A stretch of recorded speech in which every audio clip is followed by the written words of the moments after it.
The winter of 1888 came down on the Gray Valley like a hammer. It was a cold that did not just visit, it occupied. It seeped through the thickest logs, slid through the smallest cracks in the daubing, and settled deep in the bones of the people who called that rugged piece of territory home. The cold was a physical presence, an unseen predator that stalked the edges of every settlement, waiting for a moment of inattention. It did not knock before it entered. It was simply there, a guest that would never leave, turning every breath into a tiny, fleeting cloud of steam. In the cabins scattered across the valley floor, life had been reduced to a single, desperate task: feeding the fire. The hearths, built of river stone and pride, were ravenous beasts. They consumed cords of seasoned oak and pine with a relentless appetite, roaring to life with every log, yet giving back only a grudging circle of warmth. A man could stand close enough to feel his face scorch while his back remained frozen. Frost bloomed on the interior walls, intricate patterns of ice that grew thicker with each passing night, a beautiful and deadly garden cultivated by the cold. The wind that swept down from the northern peaks was not merely a movement of air, it was an instrument of subtraction. It carried a chill that felt like a knife, slicing away layers of warmth and courage. It howled through the stands of barren aspen and moaned around the corners of the log homes, a constant, mournful reminder of the valley's vulnerability. The smoke that billowed from the stone chimneys was a testament to the battle being waged within, but it was also a sign of defeat. For every plume of smoke that rose, a torrent of precious heat was being stolen, pulled from the heart of the home and cast out into the uncaring sky. This was a universal struggle, a shared misery that bound the community together. In the cabin of Thomas, the valley's most respected builder, the fight was just as fierce. His walls were true, his joints were tight, his chimney drew perfectly. By all the known wisdom of the region, his home should have been a fortress of warmth. Yet, he too found himself in a constant, wearying cycle of chopping, hauling, and feeding. His children slept in a tight huddle of blankets near the fire, their small faces pale in the flickering light. He saw the same exhaustion in the eyes of his neighbors when they met at the communal well, their shoulders hunched against a foe they could fight but never truly conquer. They were all living by the same rules, the same traditions passed down from their fathers, and those rules were failing them. Into this landscape of shared hardship stepped Ilara, a woman the valley found difficult to understand. She was a widow, her husband Anders lost to a logging accident 2 years prior. He had not been a man of the valley. He was an engineer from the old country, a place of even deeper snows and more profound cold. He had been a quiet man of books and diagrams, and his ways had always been seen as peculiar. Ilara, left alone with their 2 young children, Elias and Lena, was regarded with a mixture of pity and suspicion. She was quiet like her husband had been, observant, and possessed a stillness that unnerved the boisterous, practical settlers. That spring, after a winter that had taken 2 of the valley's elders, Ilara announced she would build a new house on the plot of land left to her by Anders. The community approved. Her existing cabin was small, drafty, and ill-suited for raising children. Thomas, out of a sense of duty, offered to lead a crew to raise a proper home for her before the next winter. He spoke of thick walls, a solid foundation, and a grand stone chimney that would be the envy of the valley. It was a generous offer, a gesture of community embrace. Ilara thanked him, her gratitude genuine, but she politely refused. "I will build it myself," she said, her voice soft but firm. "I will build it the way Anders taught me." The men exchanged glances. A woman building a house alone. It was unheard of. But it was her land, her decision. They watched, intrigued, as she began her work not by felling trees, but by digging. She dug a foundation far deeper than anyone in the valley had ever bothered to, laying a base of heavy, flat stones with meticulous care.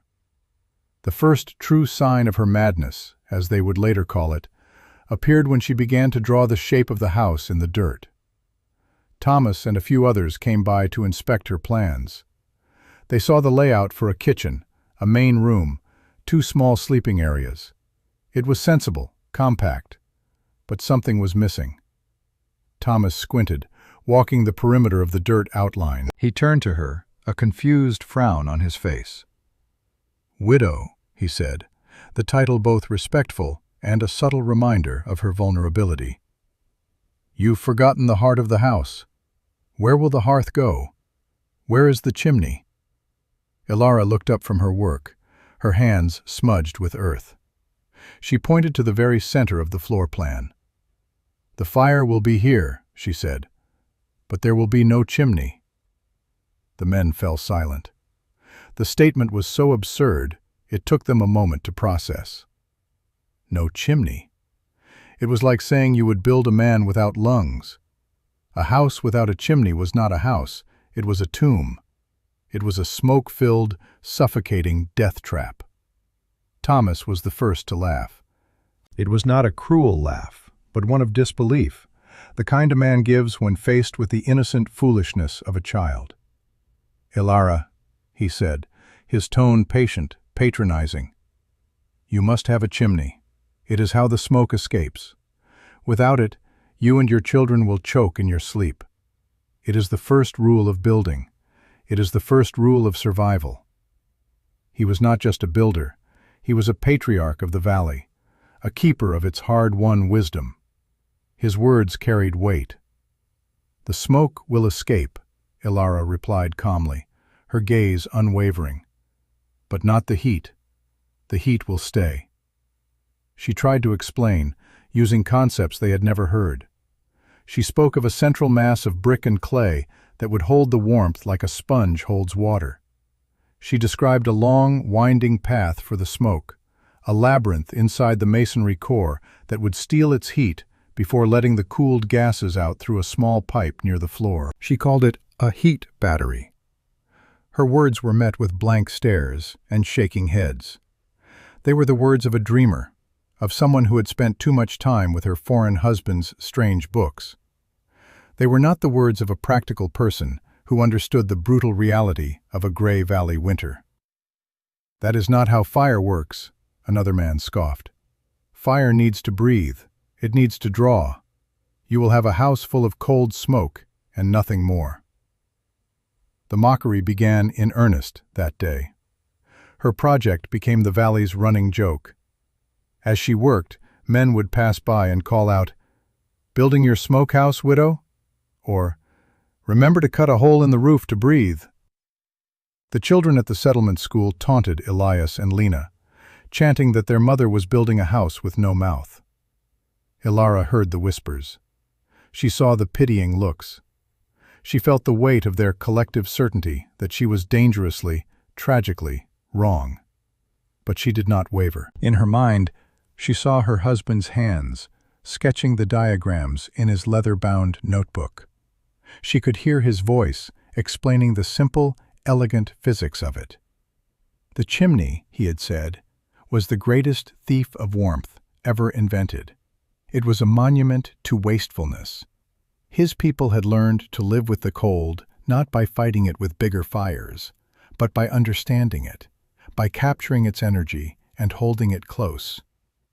Her motivation was not pride, but memory, and a fierce, primal need to protect her children from the cold that haunted her own memories of the previous winter.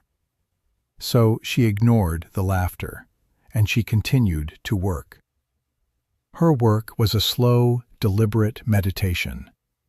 While the men of the valley worked with brute force and speed, felling trees with powerful axe strokes and raising log walls in a matter of days, Ilara's progress was measured in inches. She worked alone, her movements patient and precise. She spent days selecting stones for the foundation, not just for size, but for how they fit together, creating a nearly seamless base that rose from the deep earth. The physical labor was immense.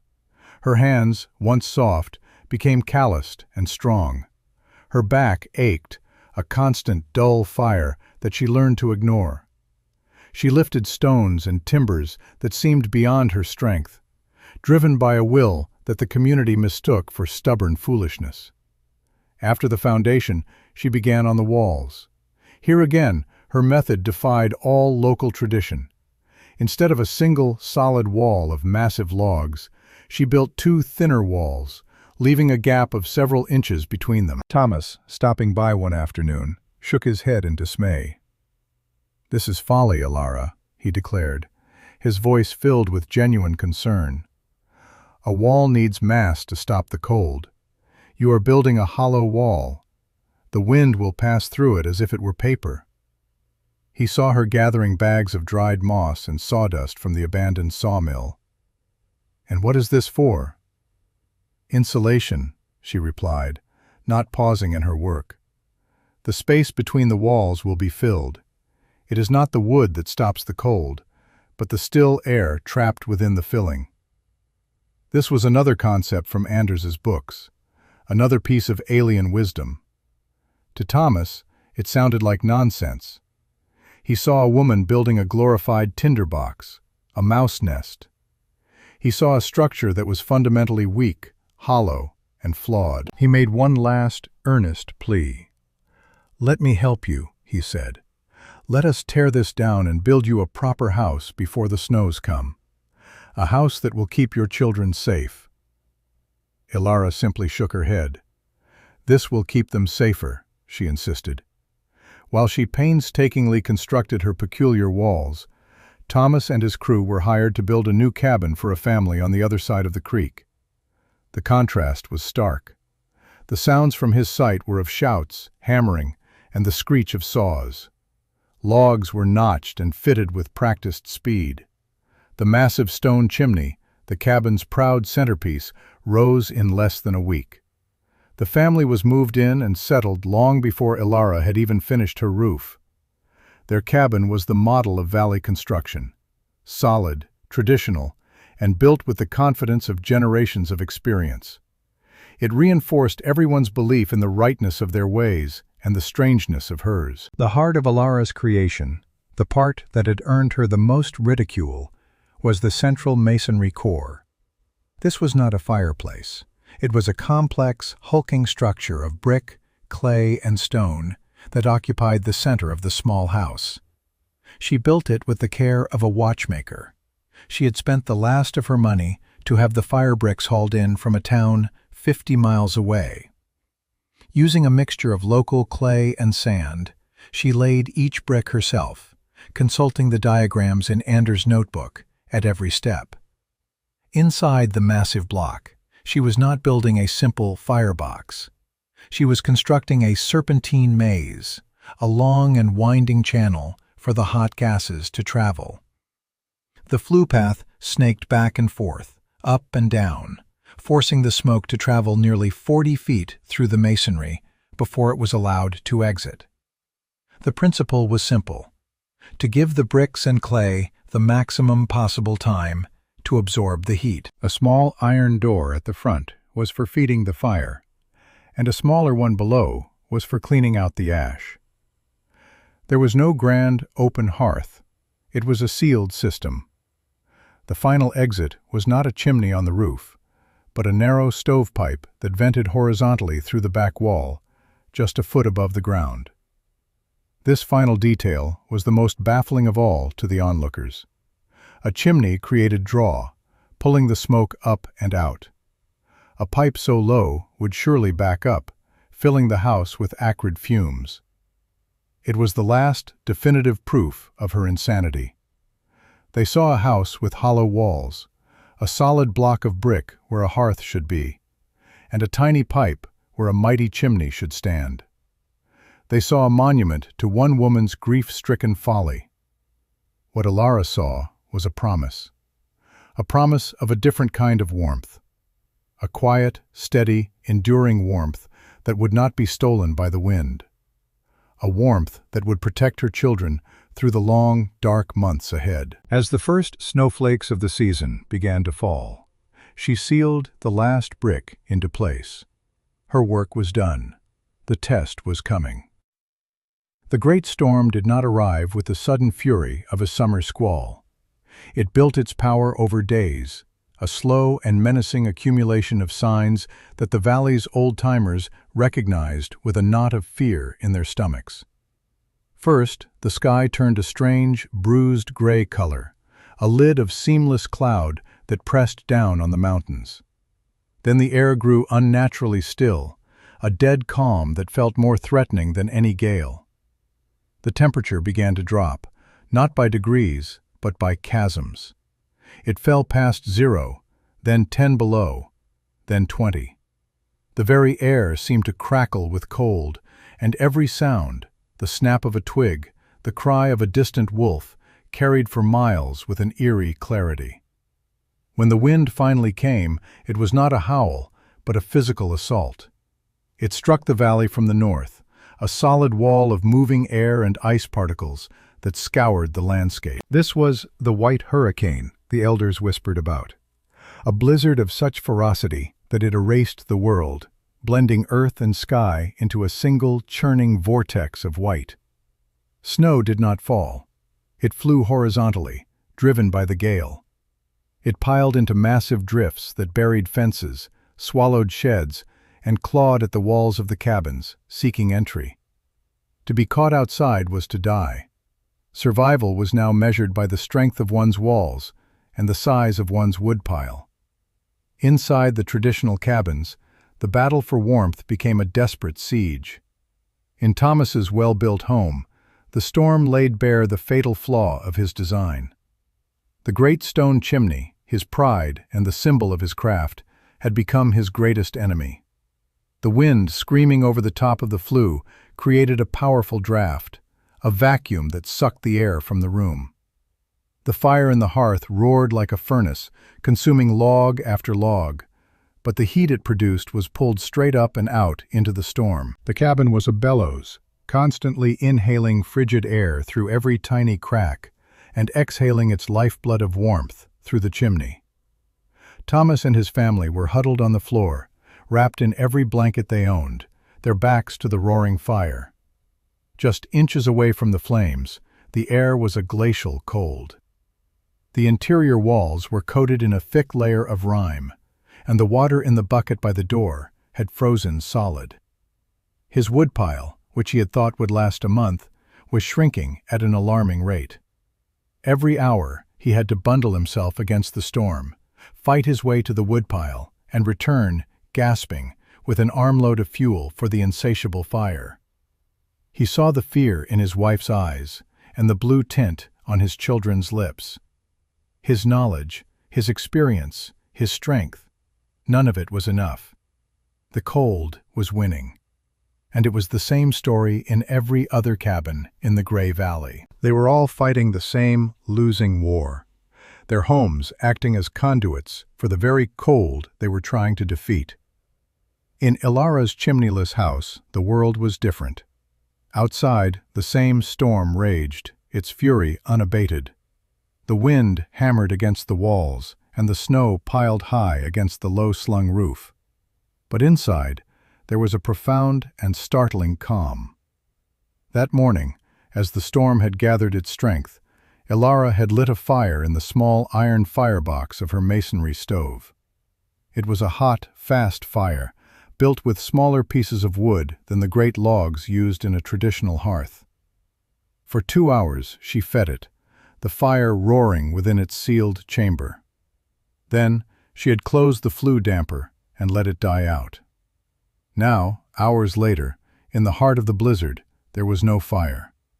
There was only a deep, penetrating warmth. The massive brick core at the center of the house had absorbed the heat from that short, intense burn. It had become the heat battery Anders had described. It now radiated a steady, even warmth into the small home. A gentle and pervasive heat that was nothing like the scorching, localized blast of an open fire. The air was still and silent. The thick, insulated walls did not just block the wind, they muffled its demonic shriek to a distant, ignorable moan. Elias and Lena were not huddled by the stove. They were in their beds, sleeping peacefully under single quilts, their cheeks flushed with warmth. Ilara sat at her small kitchen table, mending a tear in Elias's shirt, the light from her oil lamp casting a steady, golden glow. There were no drafts. The interior walls were cool to the touch, but not cold. There was no frost blooming in the corners. The house was not fighting the storm, it was ignoring it. It was an island of tranquility, a pocket of defiance against the white fury that consumed the world outside.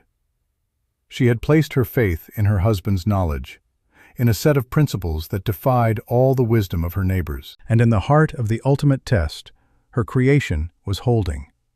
It worked. The crisis in Thomas's cabin reached its breaking point on the second night of the storm. The last of the wood he had stored inside was gone.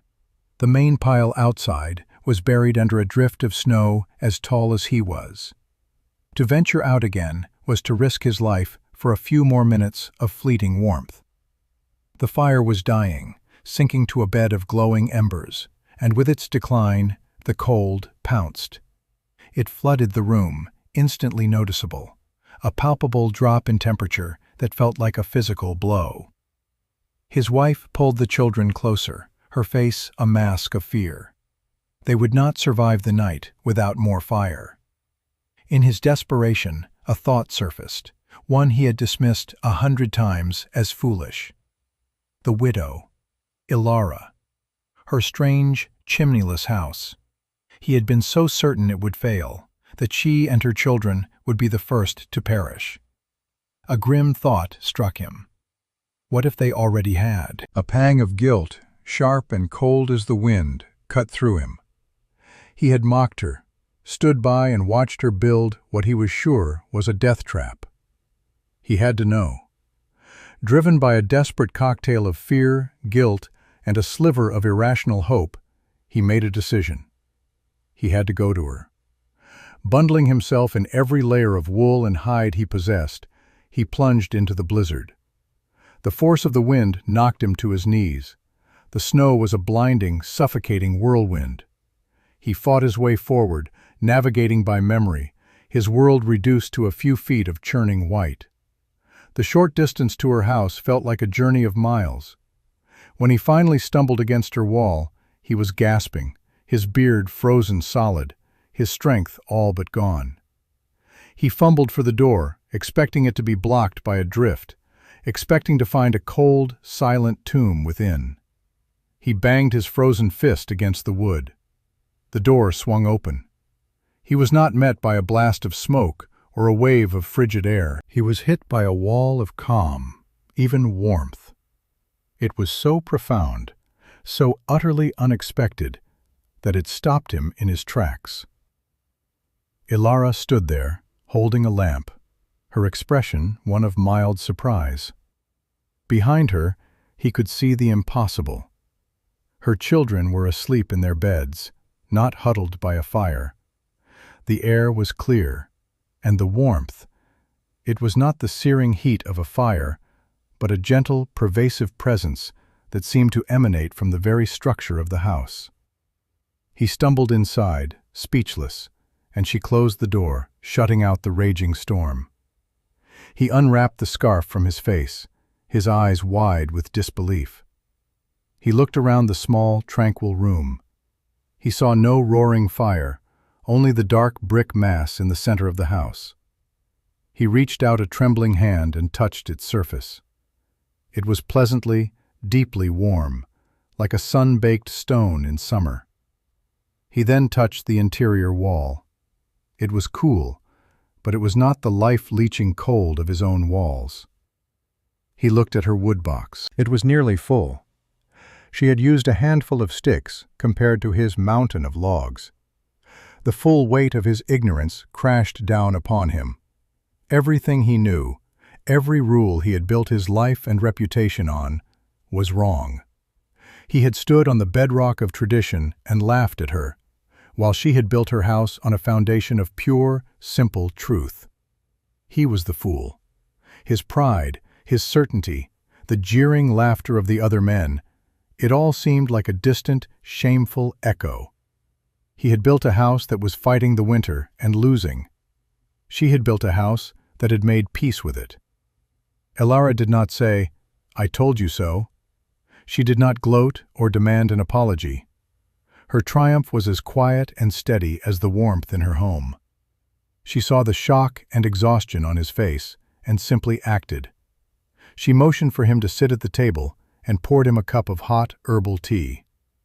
Her movements were calm, her silence more powerful than any words of reproach. He drank the tea, the warmth spreading through his frozen body, but it could not touch the chill of his own folly.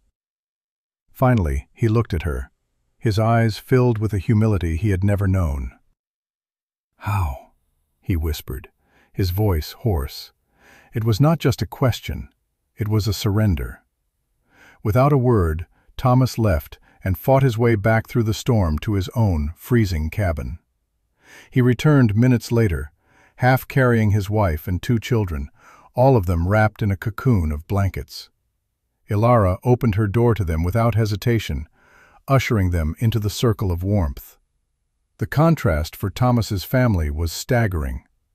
They had come from a world of roaring winds and biting cold, a place where survival was a constant, desperate struggle.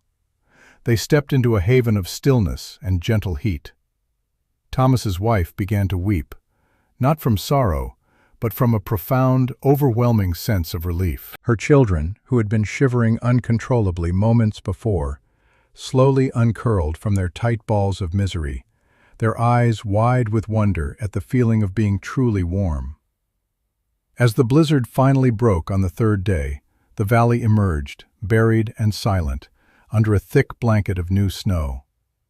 Fearing the worst, a group of men made their way to Elara's cabin, their faces grim. They saw no smoke rising from her home, and assumed the tragedy they had all predicted had come to pass. They found Thomas's cabin empty and cold, the fire long dead, which only deepened their alarm. They reached Elara's door and knocked, prepared to force their way in to find a scene of silent death. When the door opened, and they saw not only Elara and her children, but Thomas and his entire family, safe, warm, and resting peacefully inside, their collective gasp was audible. The news spread through the valley like a slow-moving thaw. One by one, then in small groups, neighbors came to see the miracle for themselves. Each person who stepped across her threshold had the same reaction. First, the physical shock of the warmth. Second, a disbelieving silence as they took in the scene, the lack of a raging fire, the small woodpile, the peaceful atmosphere. The laughter that had followed Elara for months was replaced by a profound and respectful quiet. They looked at the central brick stove not as a block of foolishness, but as an object of immense wisdom. A few days later, Thomas returned to Elara's house. He did not come with offers of help or with pronouncements of his own expertise. He came alone, holding a small, tattered notebook and a piece of charcoal for writing. He stood before her, his hat in his hands, his pride stripped away by the humbling experience of the storm. He was no longer the master builder of the Gray Valley. He was a student, standing before a teacher. "Teach me," he said, the words simple, direct, and heavy with the weight of his conversion. Elara did not hesitate. She invited him in and retrieved the worn, leather-bound notebook her husband had left her. It was filled with Anders' neat, precise handwriting and intricate technical drawings. She did not guard this knowledge as a secret or a treasure to be hoarded. It was a gift that had saved her family, and now she would share it freely. She spread the book on the table, and for the first time, Thomas saw the elegant logic behind the design. She pointed to the diagrams of the serpentine flue, explaining how the long path maximized the transfer of heat to the masonry. She explained the physics of thermal mass, how the dense core acted as a storage tank for energy. She crumbled a piece of dried moss in her hand to show him how the countless tiny air pockets were the true source of insulation. Soon, other men from the valley joined them, drawn by curiosity and a newfound respect. They gathered in her small, warm home, the former object of their ridicule, now a classroom. They asked questions, their skepticism replaced by an earnest desire to understand. Elara answered them all with patience, explaining the principles of controlled combustion, the importance of a sealed system, and the reason for the deep foundation that drew on the Earth's stable temperature. She was not just teaching them how to build a house. She was teaching them a new way to think about survival, not as a battle against nature, but as a partnership with its fundamental laws. That spring, a new sound echoed through the Gray Valley. It was not the familiar ring of axes against massive logs for cabin walls, but the scrape of shovels against stony soil as men dug foundations, deeper than ever before. Under the guidance of Thomas, who had become the most zealous convert and advocate for the new method, the community began to rebuild. They did not tear down their old homes, but they began adding new ones, built not on the shaky ground of flawed tradition, but on the solid principles of thermal science. They called them Heartstone houses, for the warm masonry core that formed their center. Thomas, working from copies of Anders' diagrams that Elara had helped him draw, supervised the construction of the first 3 new homes. He worked with the meticulous care of a convert, ensuring every flue was perfectly laid, every wall properly insulated. The first time a fire was lit in the new home of the family who had lost their patriarch the previous winter, the entire community gathered to watch. When, hours later, the house was filled with the same steady, silent warmth as Elara's, a quiet cheer went through the crowd. It was the cheer of a people who had not just learned a new skill, but had learned the far more important lesson of humility. The story of the chimneyless houses of the Gray Valley began to spread. A surveyor mapping the territory stayed in one of the new homes and was astonished by its efficiency and comfort. He took the story and a set of rough-drawn plans with him to the territorial capital. A traveling preacher, a journalist, a merchant, each person who passed through and experienced the unique warmth of a Heartstone house became a disciple, carrying the idea outward. The knowledge spread not like a wildfire, but slowly, organically, from one settlement to the next, passed along as a practical and life-altering piece of wisdom. The valley, once a backwater known only for its harsh winters, became a quiet source of innovation, a place where a profound truth about shelter had been rediscovered. Years later, the landscape of the valley was visibly changed. The old cabins with their towering, smoking chimneys still stood, but they were now outnumbered by the low-slung, solid Heartstone houses, recognizable by their lack of a chimney and the thin wisp of steam that would rise from their low vent pipes for a short time on cold mornings. The change was more than architectural. The community had learned a lesson that was burned into their collective memory by the Great Storm of '88. They learned that wisdom does not always speak with the loudest voice or come from the most respected authority. Sometimes it is quiet, patient, and found in the pages of a strange book, or in the determined hands of a widow who was brave enough to trust it. They learned that the greatest strength is not the ability to fight a roaring fire against the cold, but the wisdom to capture its warmth and hold it close. The true heart of a home, they now knew, was not a fire that rages, but one that endures.